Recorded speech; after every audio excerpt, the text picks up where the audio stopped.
Yan, ngayon magpa-flash tayo ng Gen 4 gamit yung bagong flash tool. Kung makikita nyo, kailangan mo natin i-on yung developer option. Punta kayo setting, about phone, or about tablet. Scroll down nyo, tap nyo to 5 times hanggang lumabas yung you are now developer.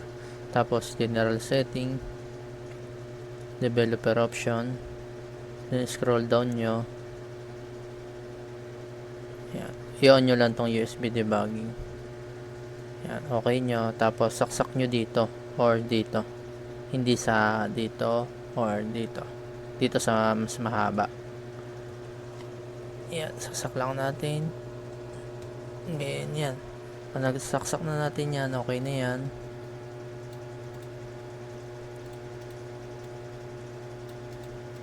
Yan, palitin ko lang. Then dito tayo sa PC. Sa PC naman, na-download nyo yung ROM tapos yung flash tool. Yung flash tool lang yung extract nyo, hindi itong ROM. Ito, right click nyo yan. Tapos extract files, okay nyo lang. Then punta kayo doon sa folder. Then ito, open nyo lang tong CUEPH.exe. Then yes nyo lang. Then dito, kung register naman yung device nyo, lalabas naman dito register. Kung hindi mo register, yan, magpupula yan, nakalagay dyan not register. Pwede nyo naman pindutin lang yung not register, tapos magsisend na sa akin yun ng notification kung i-register ko kayo o hindi. Then pag registered na, minsan may nalabas dito sa tablet, kailangan nyo lang i-allow nyo para ma-detect yung device natin. Then pag lumabas na may registered, pindutin nyo yung next. Kaya kung mapapansin nyo, yung tablet nag-black screen, pupunta yun sa bootloader. Then ito yung sa sa flash tool natin, lalabas ng flash tool.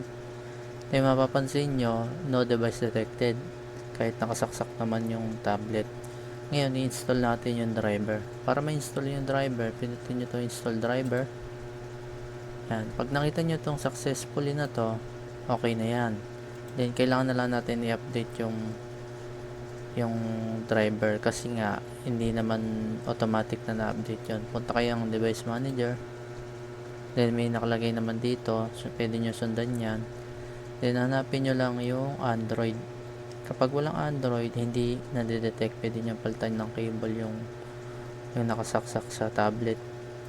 Pag na-detect na to, nakita nyo, right click nyo, update, then browse may computer for drivers, then let me pick. Pag nakita nyo tong Android device na yan, piliin nyo lang yan. Pero kung wala naman, pwede kayo mag show all devices. Yan, dito pindutin nyo I have a disk, then browse, then puntahan nyo lang kung saan nyo na download yung flash tool. Ito yung flash tool na folder. Then click nyo lang yan, then driver, then click nyo to, tapos open, then okay. Makikita nyo yung tatlo, pindutin nyo lang yung nasa gitna, yung Android bootloader interface. Then next nyo, tapos yes, tapos close. Then dito mapapansin nyo, connected na siya. Connected na kasi nga na-install na natin successfully yung driver. Then ngayon, gagawin natin, mag-i-install na tayo ng ROM. Yan, dito naman itong una, pili kayo kung anong disk yung may free space nyo. Dito tayo sa C, then click nyo yung add ROM. Then dito, hanapin nyo yung ROM na dinownload nyo.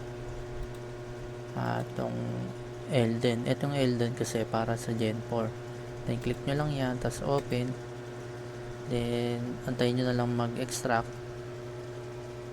mag-process. Galaw naman yan, antayin nyo mag 100%.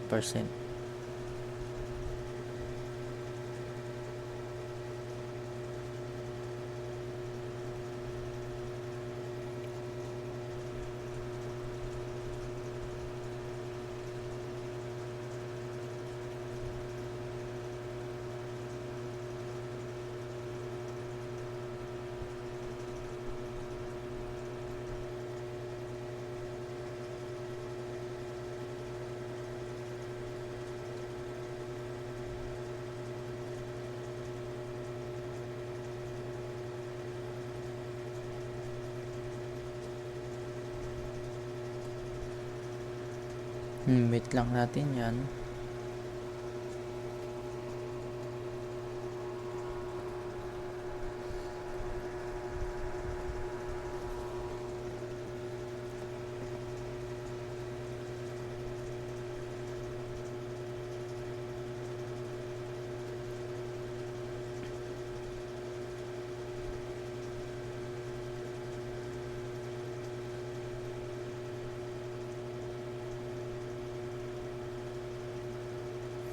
Yung processing ROM na yan, depende yan sa PC nyo kung mabilis ba kung naka SSD or naka HDD. Kapag naka HDD kayo, medyo matagal yan. Pero kung naka SSD, mabilis-bilis naman. Pero ang pinakamabilis yung naka NVMe SSD.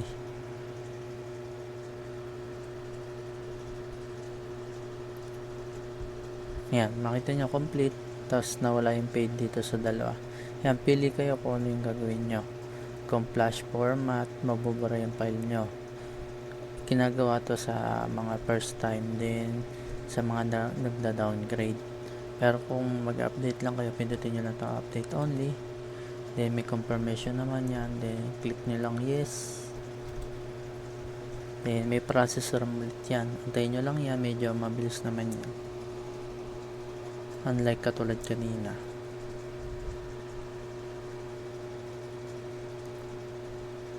Then yan. Tayo na lang natin kung may makita nyo naman dito may animation naman yan. Wait nyo na lang.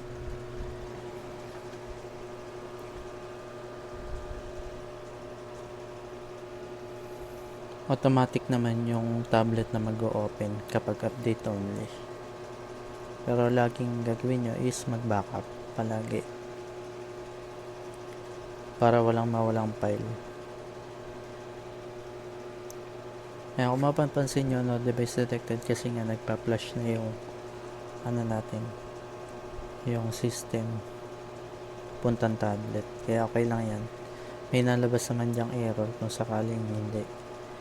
Kung nag-error naman yan, i-restart bootloader nyo lang yung tablet, pindutin nyo yung volume, tapos makikita nyo yung restart bootloader, tapos power button nyo. Tapos ulitin nyo lang ulit yung update only or flash format.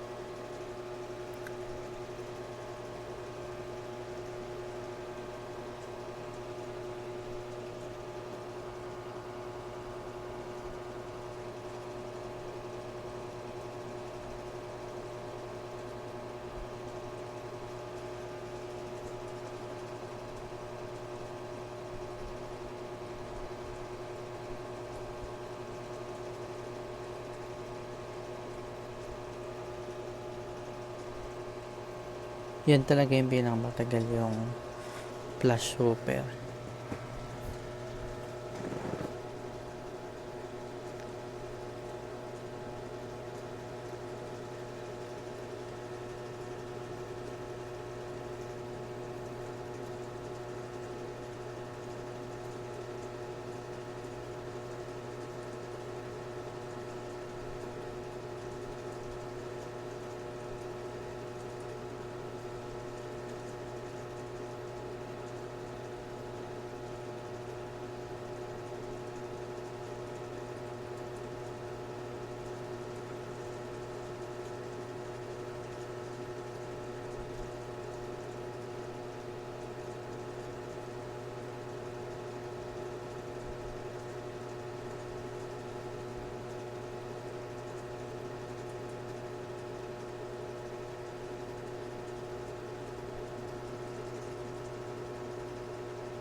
Yan, kung mapapansin nyo, natapos na siya, tapos nag-reboot na rin yung tablet. Then, kung kayo mag-root, ito, pindutin nyo extract. Ito yung mga ROM link natin. Meron din, kung hindi nyo mabuksan yung link, pwede nyo pindutin yung tutorial.